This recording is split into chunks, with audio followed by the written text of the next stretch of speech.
All right, now continuing on to Washington. Now Washington's in a really interesting position as they now get their starting point guard back, and probably a lot of people say the worst contract in basketball, potentially, where they have John Wall. And then they have Bradley Beal, which is under trade rumors left and right. What do? You blow it up? You shut them up? What do you do? I absolutely blow it up, and it's funny you say about the worst contract because I would say that Chris Paul was the worst contract until the playoffs. Yeah. When they traded for him and he was making all this money, and he's going to be making all kinds of money, and everybody thought they were going to cut him and let him go to somebody else. Thank God that never happened. Yeah. Because who knows where he could have gone. But you absolutely blow it up. I think you try to trade Wall, and you definitely trade Bradley Beal. I think the one thing I've been hearing, and don't know if it's true, but Golden State has been calling, and they're willing to give up their number one plus some other stuff. For who? For Beal? For Bradley Beal. Yeah, Beal's the only one that's tradable. I can't imagine. He's the only one that's tradable. If you're gonna blow it up, that's the guy you gotta trade. So I don't know what you do. Like, what do you do with Wall? Like, I can't think of anyone that's gonna be like, yeah, I'll take John Wall's contract. He's coming off a major injury, may never be the same player, and you're gonna owe him $41 million next year in the 2021 season. You owe him $44 the next year and $47 the next. The only way you could trade that is that he is younger than Chris Paul. So let me give you an example. Someone like Chris Paul or Chris Paul. Hey, we'll trade you John Wall. Is he even 30 yet? I'm not sure. I'm pretty sure he's post 30.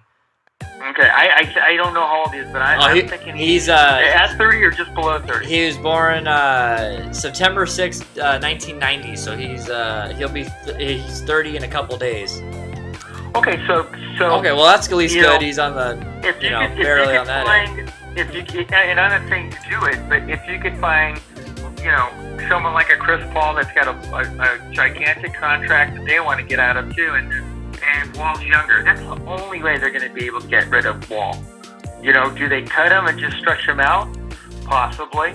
Because I was never a big John Wall guy. Because you could tell. The only reason he was good, but not the only reason, but one of the big reasons why he was good is because he was so quick. But, now that he's hurt and he's getting hurt all the time, I think his best days are over. I see him more coming off the bench type of guy.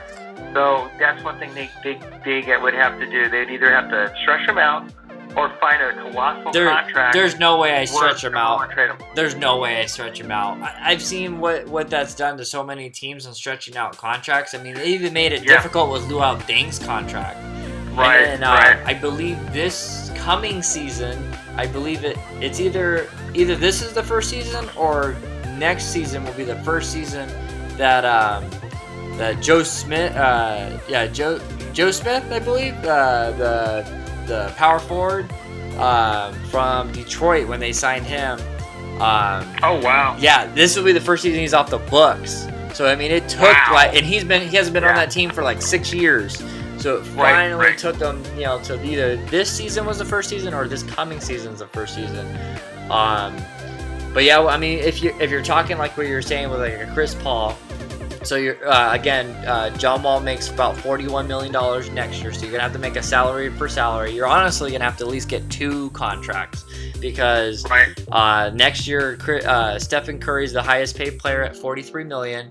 Then you have Chris Paul 41, which Chris Paul's contract has 1 less year than John Wall. So that's kind of the comparative point. I mean, I could see Oklahoma City saying we'll trade you Chris Paul for John Wall, but you also got to give us a pick, at least a pick, if not 2. Right. But it's like if I'm the team, if I'm the team, I can't even find a player that you can trade for him.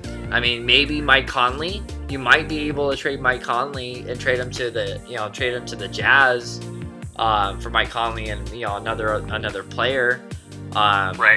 let's see. I'm going through this. Maybe Boston would trade you because they have Gordon Hayward. He has a player option next year for $34 million.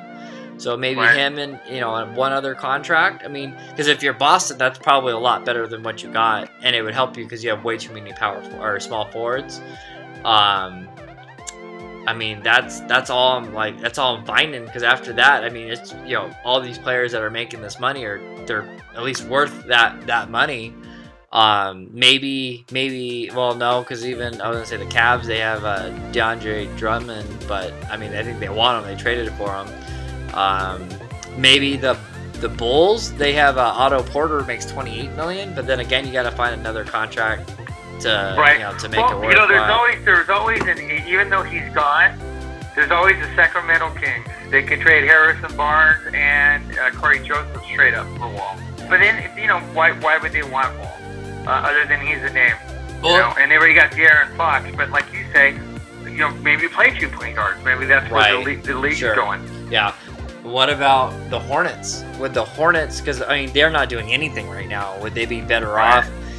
I honestly think because Jordan, Westbrook is a Jordan player, that would probably be more the way I would go if I was Jordan and the Hornets. But getting John Wall, because they have Nicholas Batum still getting paid. He has $27 million next year. He's getting paid. Yeah. So I mean, that wouldn't be that bad. You get 2 more years, but I mean, where are you going already? So that might even be something I'd explore. But yeah, if you're gonna blow up the team, I mean, if you can trade John Wall, that's great. But that's what I would try to do. I would just try to trade John Wall. Just try to get expiring contracts. They're not trying to get anything special for it.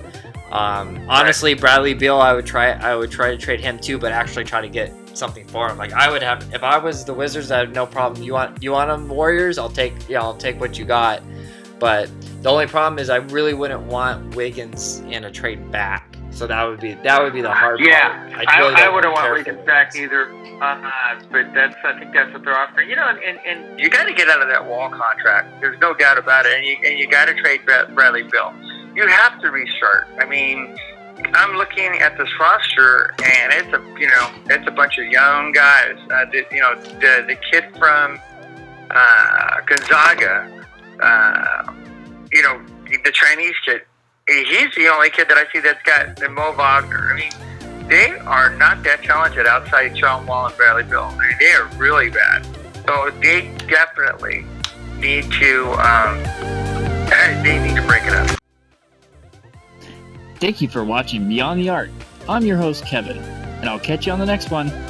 Make sure to subscribe to Fabella Home Studios for more great NBA content.